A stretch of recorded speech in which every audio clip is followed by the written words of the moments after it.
Hello food lovers, welcome to our channel. నేను మీ రాణి ఎర్రంశెట్టి. ఈరోజు నేను ఒక కప్పు బియ్యం పిండితో చాలా టేస్టీగా అలాగే సింపుల్గా కుక్ చేసుకునే స్నాక్స్ రెసిపీ చేసి చూపించబోతున్నానండి.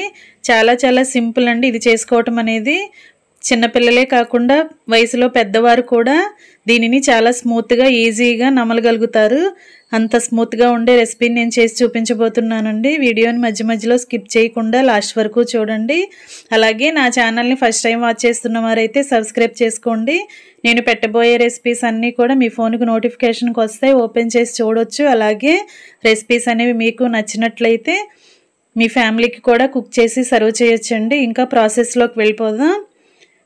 ఒక ఖాళీగా ఉన్న గిన్నెని తీసుకొని ఒక పావు కప్పు పచ్చిశనగపప్పు, పావు కప్పు పెసరపప్పు, పావు కప్పు మినప్పప్పు తీసుకోండి.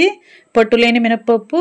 అవన్నీ కూడా గిన్నెలో వేసుకున్నాం కదా, దాని నిండా వాటర్ పోసుకుని ఒక పావు గంట అలా నానబెట్టుకుని ఉంచుకుందామండి. గిన్నెను పక్కన పెట్టుకుని నానబెట్టుకుందాం. ఇప్పుడు మిక్సింగ్ బౌల్ తీసుకోండి. ఇలా ఒక కప్పు నిండా బియ్యపిండి తీసుకోండి. పొడి బియ్యపిండి అండి ఇది.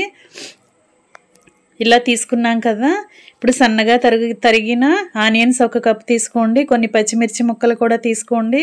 ఇలాగే చిన్న ముక్కలుగా కట్ చేసుకున్న కరివేపాకు, అలాగే కడిగి కట్ చేసుకున్న కొత్తిమీర కూడా తీసుకోండి. టేస్ట్కి సరిపడా సాల్ట్ వేసుకోండి. ఇప్పుడు ఘాటుకి తగ్గట్టుగా కారం వేసుకోండి. ఇది పచ్చికారం అండి. ఇది పచ్చళ్ళకు వాడుతూ ఉంటాం కదా, ఆ పచ్చికారం వేసుకుంటేనే రెసిపీకి టేస్ట్ అనేది వస్తుంది. లేదంటే కూరలో కారమైనా వేసుకోండి. ఇప్పుడు నానబెట్టుకుని మనం పక్కన పెట్టుకున్నాం కదా, ఆ పప్పులన్నీ కూడా 2-3 సార్లు బాగా వాటర్తో ఎక్కువగా వాష్ చేసుకుని ఆ పప్పులన్నీ కూడా తెచ్చుకొని దీంట్లో వేసేసుకుందామండి. ఇలా వేసేసుకున్నాం కదా, మనం వేసిన ఇంగ్రీడియంట్స్ అన్నీ కూడా ముందు పిండికి పట్టిద్దాం. ఇలా పొడిగా ఉన్నప్పుడే కలుపుకుందామండి. ఎందుకంటే నానబెట్టిన పప్పులు వేసాం కదా, కొంచెం తేమ అనేది ఉంటుంది. కొంచెంసేపు పిండిని కలిపిన తర్వాత ఒక కప్పులో వాటర్ తీసుకోండి. కొంచెంగా పోసుకోండి. ఒకేసారి పోయకుండా కొంచెంగా పోసుకుంటూ చపాతీ ముద్దలాగా కలుపుకోండి. ఇప్పుడు 2 టేబుల్ స్పూన్లు ఆయిల్ పోసుకుని అలా చపాతీ ముద్దకి అలా అంటించుకోండి. మన చేతికి అంటుకోకుండా ఉండటానికి ఇలా ఆయిల్ అప్లై చేయాలండి పిండికి. ఇలా చేసుకుని ఆ ముద్దను రెడీ చేసుకున్నాం కదా, పిండి ముద్ద రెడీ అయ్యింది కదా. ఇప్పుడు ఒకసారి టేస్ట్ చూసుకోండి. సాల్ట్ చాలకపోతే యాడ్ చేసుకోవచ్చు. సాల్ట్ని కొంచెంగా వాటర్తో కరగబెట్టుకుని వాటర్ని పోసుకుంటే సరిపోతుందండి. పిండిలో ఈజీగా కలిసిపోతుంది. ఇప్పుడు మనం ఆయిల్ ప్యాకెట్స్ ఉంటాయి కదా, వాటిని ఇలా కట్ చేసుకుని ఓపెన్ చేసుకోండి. దానికి కవర్కి ఆయిల్ అప్లై చేయండి. ప్యాకెట్ కవర్స్ అయినా లేకపోతే బటర్ పేపర్స్ ఉంటాయి కదా, అవి కానీ అరిటాకులు కానీ అలా ఏవి వీలుంటే అవి తీసుకుని అలా పిండిని కొంచెంగా తీసుకోండి. చపాతీ ముద్దలాగా తీసుకుని పల్చగా ఒత్తుకోవాలండి. ఇలా చేత్తోనే పల్చగా స్ప్రెడ్ చేసుకోవాలండి. మరీ లావుగా కాకుండా కొంచెం పల్చగానే చేసుకుంటే కుక్ అయ్యేటప్పుడు చాలా ఈజీగా మనకి ఫ్రై అయిపోతుంది. ఇలా మనకి కావలసిన సైజులో చేసుకోవాలి.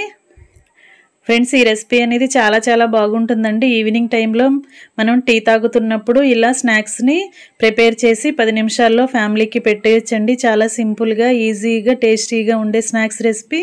మీరు కూడా ఖచ్చితంగా ట్రై చేసి చూడండి. చాలా టేస్టీగా ఉంటాయి. హాట్ అంటే ఎక్కువగా ఇష్టం ఉన్నవారు ఈ రెసిపీని ట్రై చేయండి. ఇలా మొత్తం కూడా కలిపి పెట్టుకున్న మొత్తం పిండంతా కూడా ఇలా ఒక్కొక్కటి చేసుకుని దాని మధ్యలో ఇలా హోల్స్ పెట్టుకోండి. ఎందుకంటే లోపల వరకు కూడా ఈవెన్గా ఫ్రై అవుతుంది. ఇప్పుడు కళాయి తీసుకుని ఒకే ఒక స్పూన్ ఆయిల్ వేసుకోండి. ఇప్పుడు మనం చేసి పెట్టుకున్న చెక్కని అలా వేసుకోండి. ఇలా పెట్టుకున్నాం కదా, ఈ కళాయిని స్టవ్ మీద పెట్టుకోండి. స్టవ్ వెలిగించుకుని ఫ్లేమ్ సిమ్లో పెట్టుకుని స్లోగా మగ్గించుకుందామండి. డీప్ ఫ్రైకి సరిపడా ఆయిల్ ఏం పొయ్యకుండానే ఇలా 1 స్పూన్ ఆయిల్తోనే చక్కగా ఈజీగా ఫ్రై అయిపోతుందండి కళాయి చెక్క అనేది.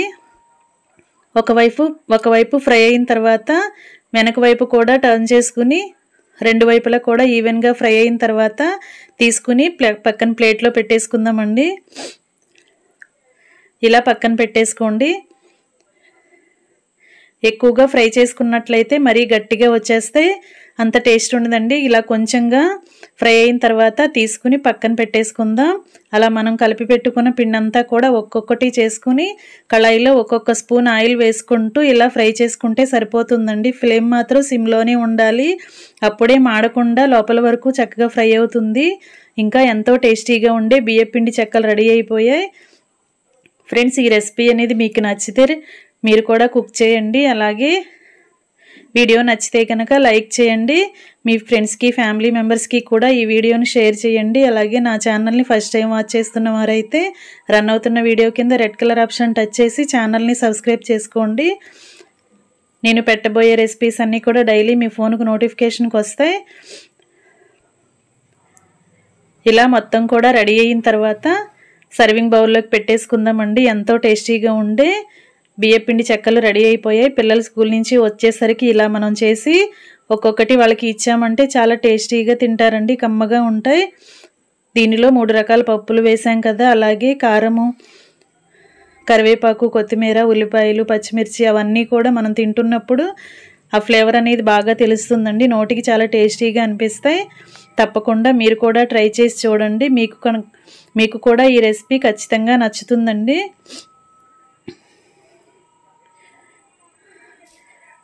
ఒకసారి మీరు చూసినట్లయితే నేను విరగతీస్తున్నప్పుడు చాలా స్మూత్గా వస్తుంది కదా. ఇలా ఫ్రై చేసుకుంటే సరిపోతుందండి. మరీ గట్టిగా ఫ్రై అయినా మరీ క్రిస్పీగా వచ్చేస్తే టేస్ట్ అనేది తెలియదండి. చేదుగా వచ్చేస్తుంది టేస్ట్ అనేది. ఇలా కొంచెం మెత్తగా ఉన్నప్పుడే మనం తీసుకుని వేరొక ప్లేట్లో పెట్టేసుకోవాలి.